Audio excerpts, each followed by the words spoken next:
Dara nagulat sa kanyang hindi inaasahan bisita. Bago natin ipagpatuloy yan, isang mapagpalang araw sa inyong lahat mga kalingap. At kung bago ka pa lang sa channel na ito, huwag po natin kalimutan mag-like at paki-subscribe ang channel na ito. Pinuntahan ni Kalingap Rob ang ginagawang bahay ni Dara. Tamang-tama ang punta ni Kalingap Rob fiesta sa lugar ni Dara.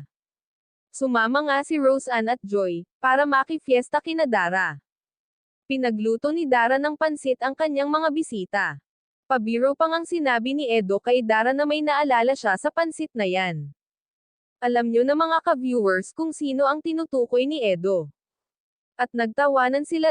May video okay pa nga na nirentahan si Dara, request daw kasi yon ng mga karpintero.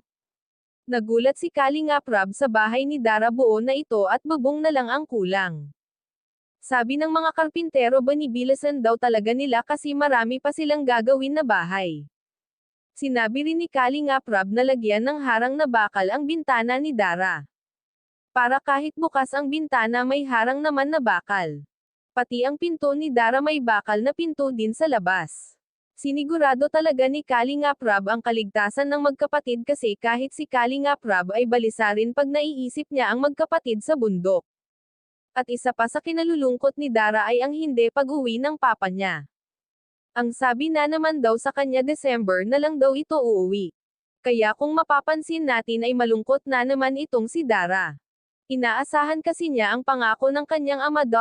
Palagay nyo ba mga ka-viewers, makakauwi pa ba ang ama nila? Kasi maraming netizen ang nagsasabi na may pamilya na ito doon sa lugar nila.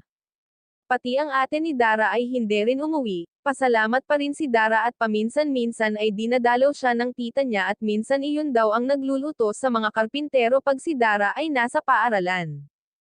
Kaya habang buhay na lang na si Dara at si Bea ang magkasama sa bahay. Bago po tayo magtapos, huwag natin kalimutan suportahan ang ama ng Kalingap na si Val Sant